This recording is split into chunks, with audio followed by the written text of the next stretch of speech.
So it's been a long day, I'm tired, and I don't feel like training right now. The last thing I want to do is put on my gi. So what's the solution? Here it is. Plain clothes training, that's my solution. So it's hard to get energized, days when you don't want to work out. And if you're working out a lot, say 4 or 5 days a week, on that 4th, 5th day, it's like, oh my gosh, how do I keep going? So something I love to do is just walk outside, totally cold, not stretched, just in whatever I'm wearing that day, and just start hitting my little punching bag.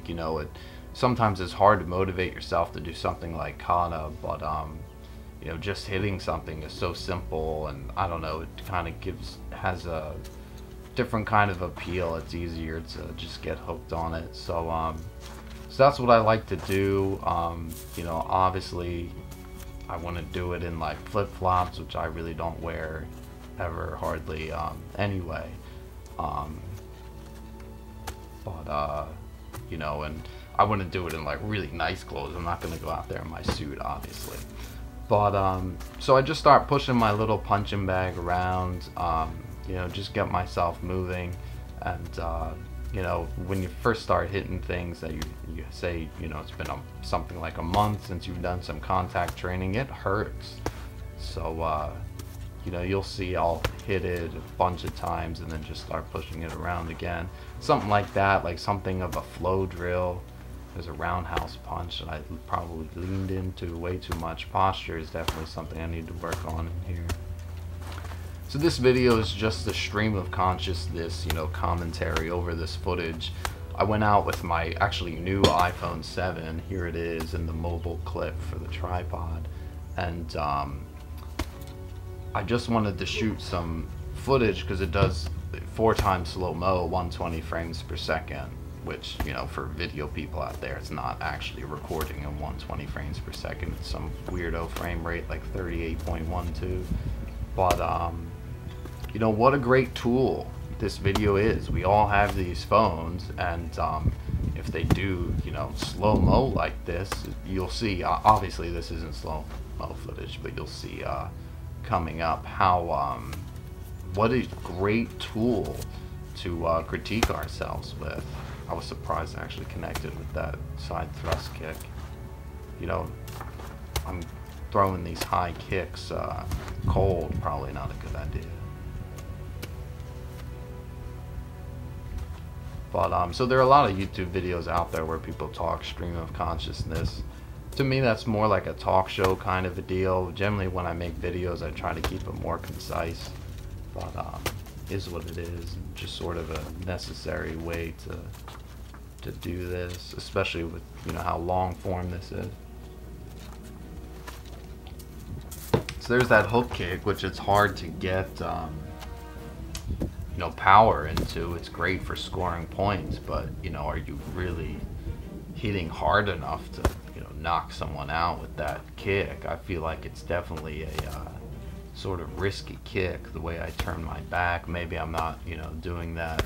Maybe I'm doing that one way as opposed to another where my back shouldn't be turned like that. These punches look pretty good. Maybe not particularly these, but some of the ones I'm really happy with the way I chamber. Training in your clothes is just different, it's just more casual. It feels like a street fight, and that's what we're training for, right? If someone is giving us the business on the street, like we say, you're never going to be in your gi, so you don't want to rip all your pants though or something.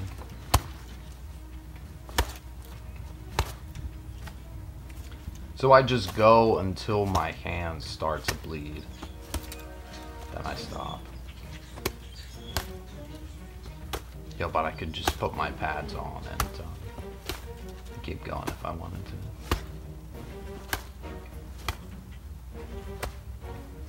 So I'm shooting this on my iPhone and this Pelican case, iPhone 7, this Pelican case that has this really nice lip on it, such that it fits really great into this mobile clip, because it has this little plastic part that comes up here, and that holds it in there.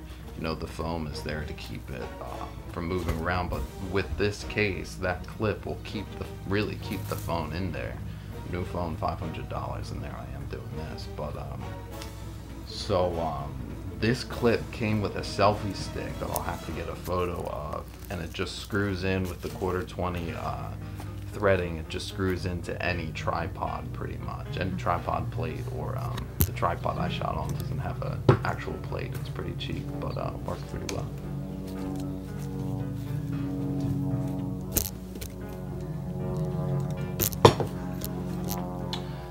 So we're about to start the slow-mo here.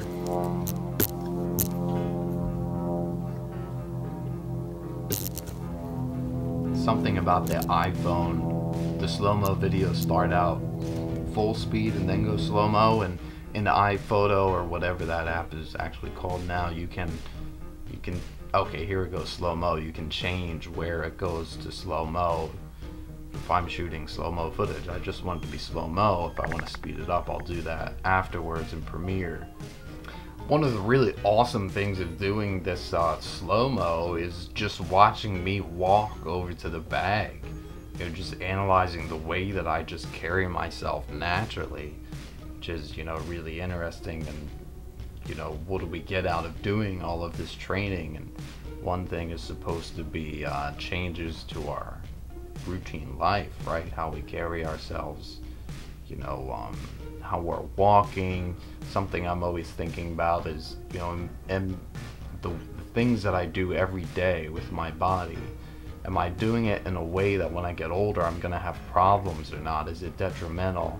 And how can karate help me, you know, move in a way that I'm gonna last longer, so to speak?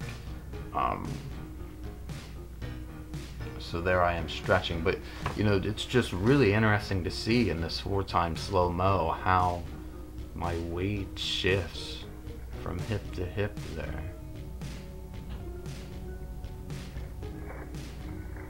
And of course I need to keep my neck straight.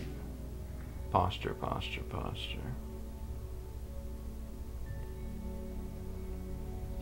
Alright, you son of a gun.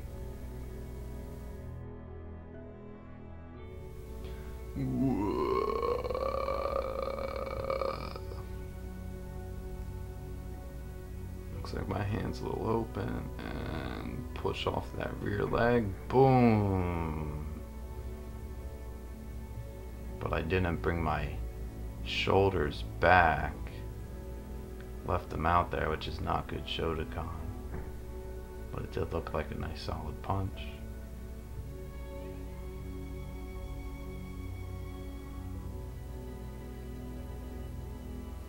Elbows come in a lot, you know, just because it hurts to hit your hands. Boom, that punch. My elbow looked a little out. I didn't keep my palm up long enough. Let's see if I do. Same deal. Turned it over too soon, I'd say. Elbow.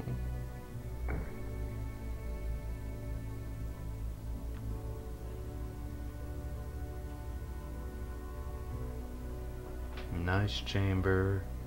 Boom. And again, I didn't bring my shoulder back.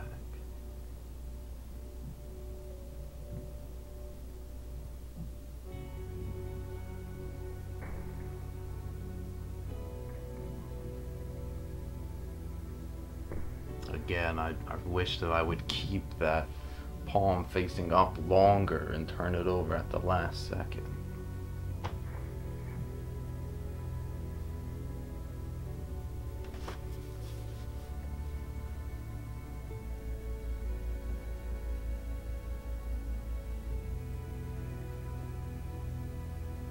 Just a push there.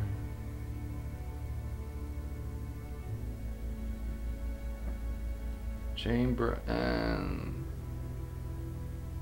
pow. But again, the shoulder is out, and I didn't keep my palm up as long as I wanted.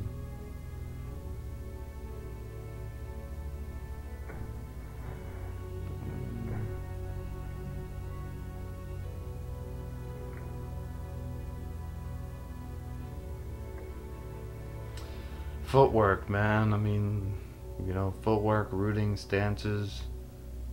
It's hard to develop, you know, because we're used to using our upper body naturally, not so much our lower body. So one thing I'm seeing in this is, you know, I wish my weight was distributed better. I am happy with the way I've learned to let that thing go past me, behind me. And it looks like that was maybe a techie hook punch or just a roundhouse punch.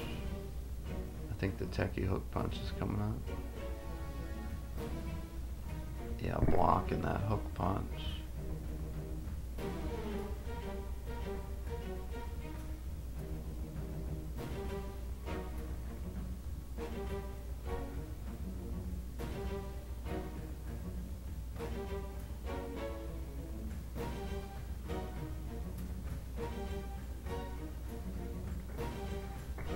Yeah, it looks like I didn't get the meat of the bag there. I just caught it on the edge.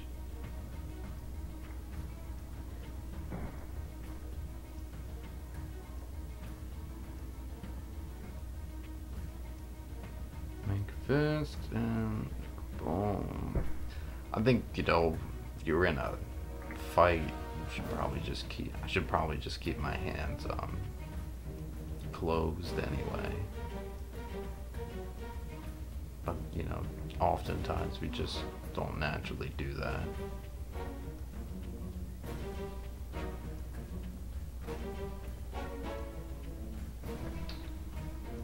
Boom, but I roll over more into a front stance, so I'm not getting that techie kiba dodge there, and then I think I leaned into it probably too much too. Probably a lot.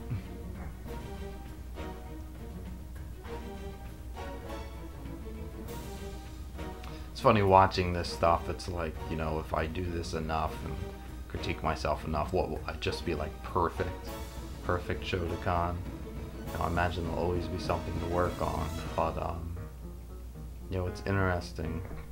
You know, the sort of dichotomy between what, you know, is just gonna actually come to pass, what's actually gonna happen, what I'm actually gonna improve on, and what is just always gonna be kind of, you know, just by nature of, you know, reality, be somewhat sloppy.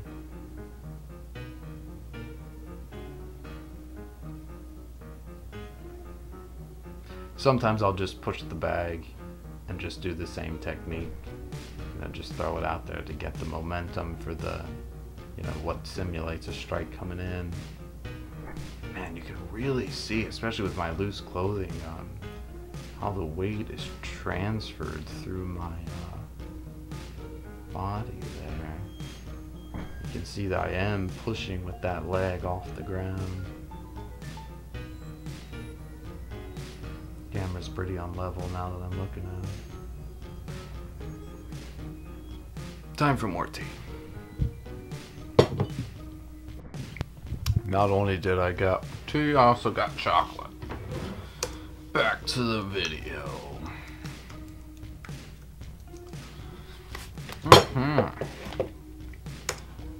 May have said this already, but sometimes I just like to do one technique. A bunch of times I'll just push the bag to get the momentum going to simulate a strike coming in. And boom, right off that right leg. It looked like a kind of wide hook punch. So I wonder, is it better just to use a straight punch in that situation where the hook punch goes a little wide? When the bag's coming in and you're hitting it, you're getting like, you know, sort of twice as hard because, you know, the bag's coming in. Someone's head or body isn't going to be moving, you know, quite the same way. You're not going to be punching their arm or leg. So generally I try to do blocks when the bag is coming in and then strikes to get it to go away again.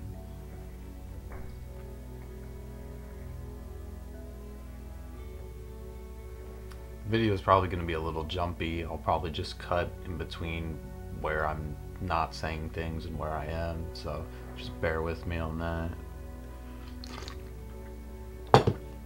So that little punching bag I'm hitting, I'll have to do a little feature video on that. It's a rice bag, basmati rice from the Himalayas or whatever. You know, it's just like that stitched together kind of bag. The rice comes with the plastic bag inside of there. It has a little zipper on it, so what I do is I stuff it full of old clothes and or whatever. I'm starting a tape ball that I want to make one out of, and then I just wrap it in duct tape. I just beat the crap out of it. As you can see, I hit that a lot with the sai and the nunchucks and stuff, and I mean the sai, when you catch it on the prong, really tears it up. You know, I'd have to say I'm not, you know, super thrilled with my footwork and whatnot and how I'm carrying myself, but you know, my weight's distributed, but it's definitely not awful either. So a little background on me: I call myself Shuto Smith. I'm a Shotokan brown belt. I've been training for, I think it'll be 6 years in June. Okay, the hook kick, look at that. Probably not good to be doing these high kicks cold. Man, look at how much I bent over on that. I wonder if that's just a product of doing the hook kick, or you know, maybe I should be keeping myself straight somehow, but I wonder if that would work with, you know, the way I'm doing that hook kick like that.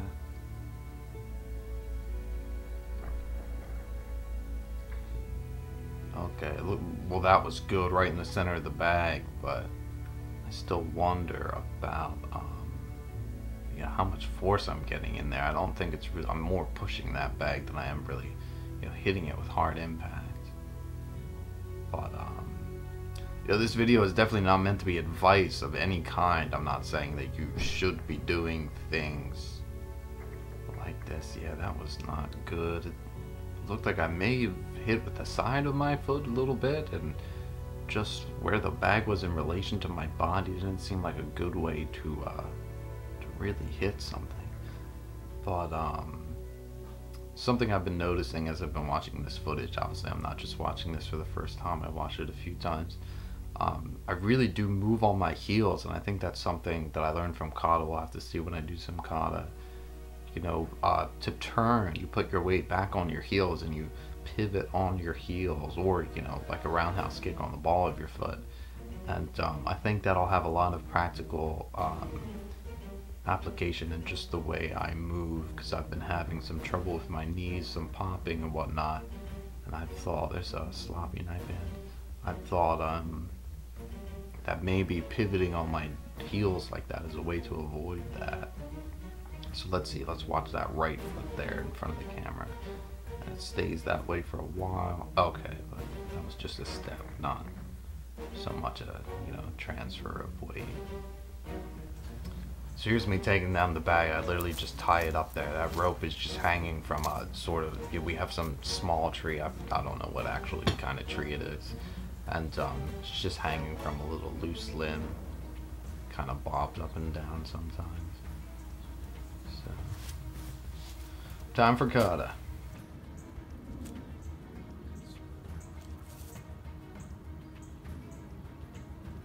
Probably going a little quick here for a lot of people's taste.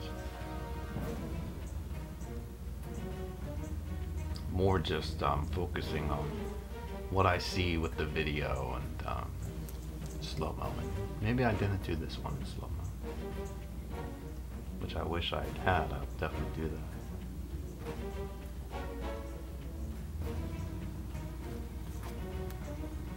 You know, you don't even really need the slow-mo if you don't have that on your camera and you just have regular video.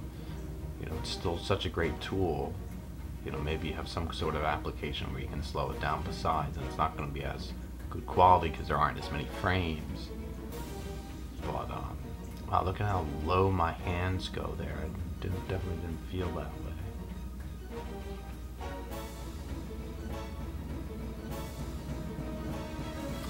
It's funny when you see yourself, it's just like, oh my gosh, is that what I look like?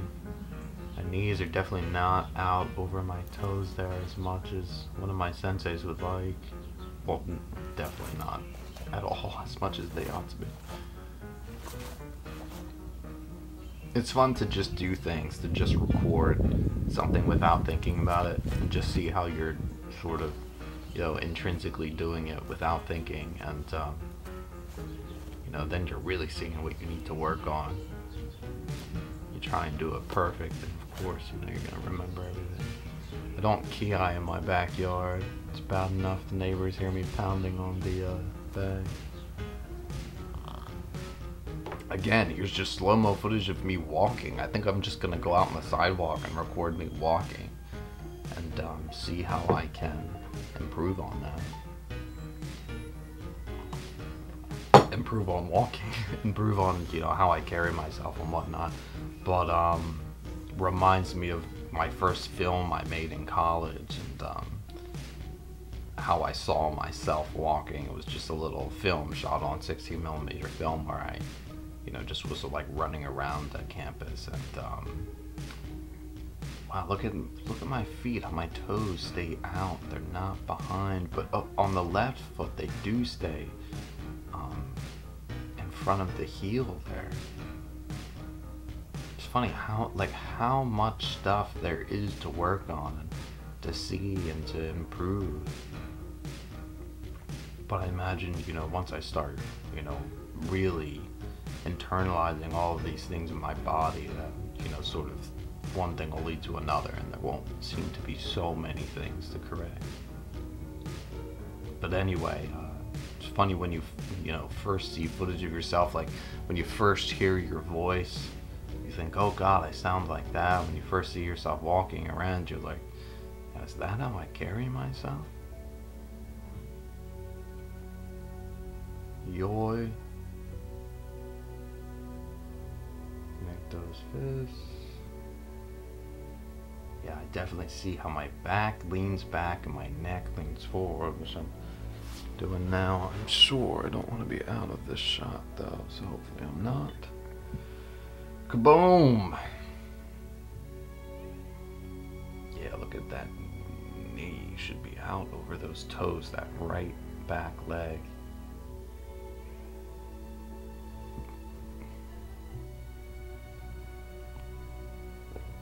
I'm not going for perfection in form here. You know, in my plain clothes, I'm you know, more thinking about like just sort of imagining someone coming up. Oh, that was not a good left hammer fist there. I'm more just thinking of, you know, sort of the dirtiness of doing this, if I really had to react in this way physically to a situation. Okay, foot's parallel to ground. Posture on this pretty good. Those knife hands look so low, but I feel like maybe those are probably pretty good.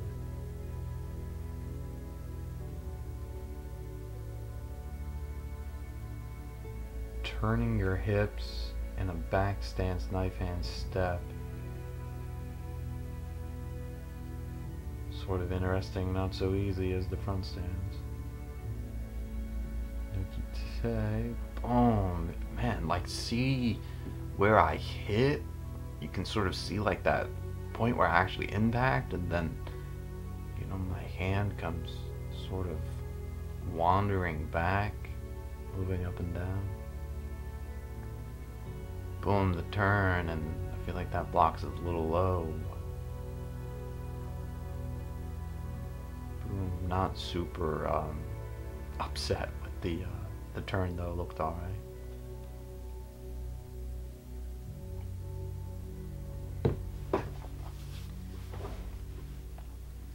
Boom, still looks a little low.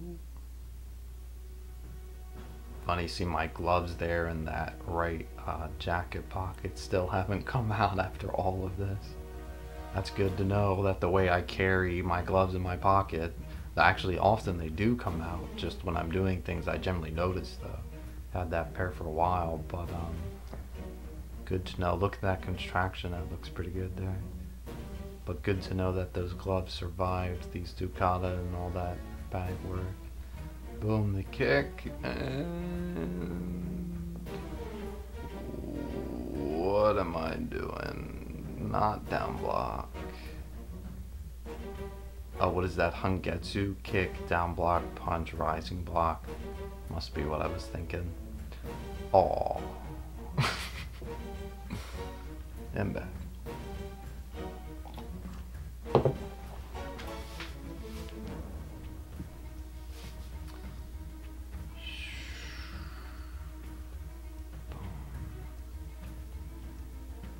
Just getting lower is probably the easiest way to,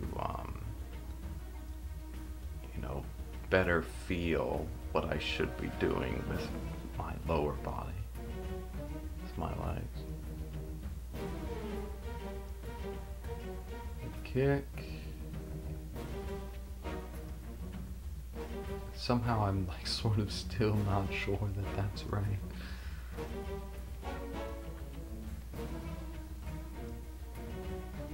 Boom.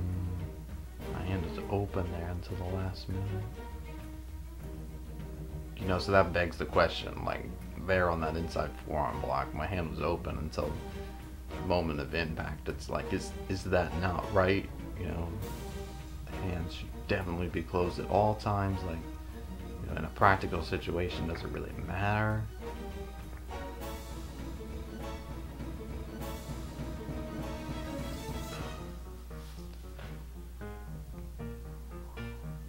Look,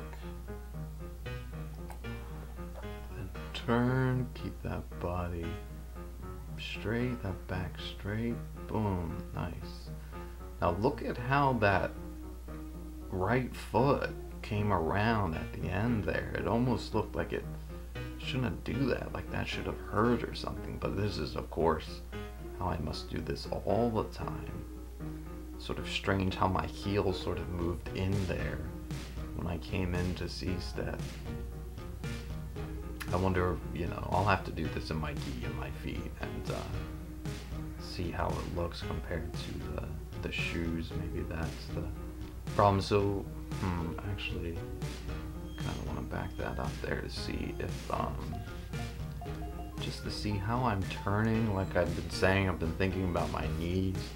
Had some popping in my knees lately and wondering how kata teaches us to turn around. So, boom on that, you know, that dramatic move of that back foot there, definitely on the heel. C-step, yeah, that knee should have been straighter in that block foot there.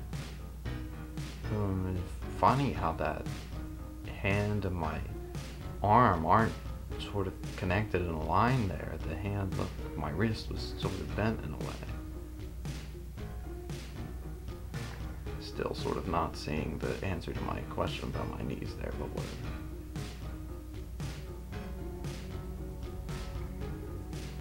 And kapow.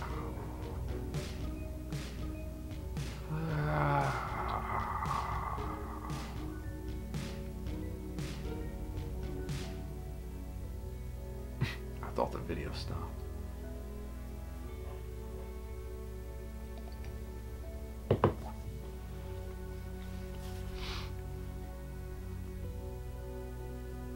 And that's it. Yoi. Ray.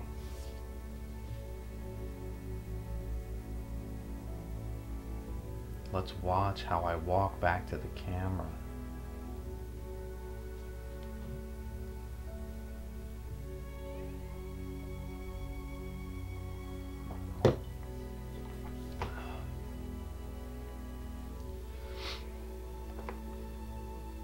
Yeah, head down. Awful posture.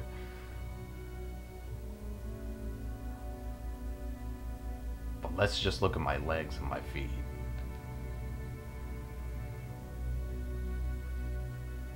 How that leg comes really straight, which, you know, I try to keep my joints just, you know, just before locking. I try not to actually lock out on anything ever.